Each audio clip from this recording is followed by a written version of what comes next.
আন্দোলনকারীদের হাতে যদি আক্রান্ত হন পুলিশ কর্মী কিংবা আধিকারিকরা, তা যেমন কাম্য নয় কখনো, তেমনি আন্দোলনকারীদের উপর পুলিশের নির্যাতনও মেনে নিতে পারে না জনমন। বিকাশ ভবনে চাকরিহারাদের অবস্থান ঘিরে বৃহস্পতির রাতে যে কাণ্ড হয়েছে তা ঘিরে উঠছে হরেক প্রশ্ন। বিক্ষোভকারীদের সরাতে পুলিশের বলপ্রয়োগে ক্ষুব্ধ চাকরিহারারা।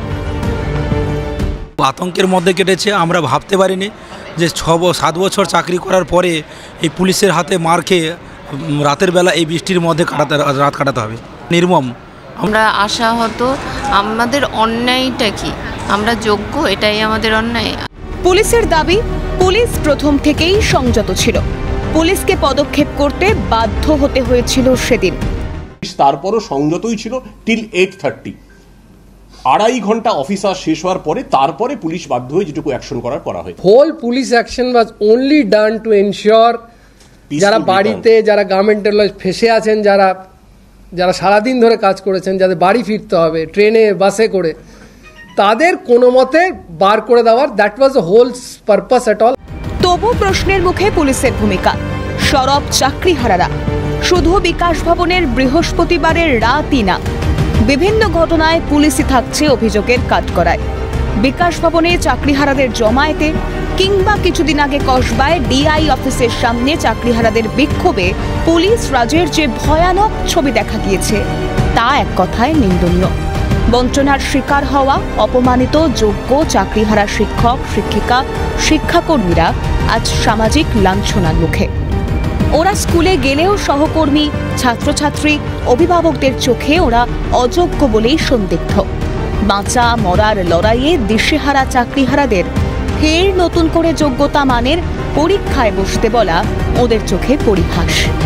10 বছর আগে পরীক্ষা দিয়ে পাওয়া চাকরি হারিয়ে এখন নিশ্চিন্ত হয়ে কিভাবে ওরা বসবেন প্রতিযোগিতামূলক পরীক্ষায়? আমরা যে কতবার পরীক্ষায় বসবো? একটা যোগ্যতার পরীক্ষা দিয়ে আমরা চাকরি পেয়েছি, আবার কেন পরীক্ষায় বসবো? সরকারকে বুঝতে হবে আমরা কোনোভাবেই পরীক্ষায় বসবো না। এবং আমাদের এই পথটা হলে যে দুর্নীতি হবে না তার কি মানে আছে? তখনও তো পরীক্ষা দিয়ে এসেছিলাম, আমরা তো সাদা খাতা দিয়ে আসিনি। ঘুষের পরে আবার এই চাকরি যাবে না তার কি গ্যারান্টি আছে? পুলিশ কি চাকরিহারাদের যন্ত্রণার কথা বিবেচনা করেনি? পুলিশ সচেতনভাবে কিছু করেনি, কারণ আন্দোলনকারীরা তারা চাকরি হারিয়েছেন, তাদের আবেগের প্রতি পূর্ণ সহানুভূতি, পূর্ণ সম্মান পুলিশ দেখিয়েছে। পুলিশ ধৈর্য ধরেছে, পুলিশ সংযত থেকেছে। বলপ্রয়োগ যদি পুলিশ করতে চাইতো তাহলে সেই সময়ই করে দেয়া যেত যখন গেটটা ভাঙা হচ্ছে। পুলিশের দক্ষতা যোগ্যতা নিয়ে প্রশ্ন নেই কারো মনে। প্রশ্ন উঠছে এরকম স্পর্শকাতর বিষয়ে কেন আরো বেশি সংযত হলো না পুলিশ? পুলিশকে সবক শেখাতে তাই যেন শনিবার বিকাশ ভবনে প্রতীকী রবীন্দ্রনাথ ঠাকুর। শান্তির বার্তা নিয়ে আন্দোলনরত চাকরিহারাদের হাতে গোলাপ ফুল তুলে দেন শিল্পী। তিনি গোলাপ দিতে চেয়েছিলেন পুলিশকেও। তাদের শান্তির একটা বার্তা যে, এবং ওনাদের দিতে চেয়েছিলাম পুলিশ বাবুদের, তারা নেননি।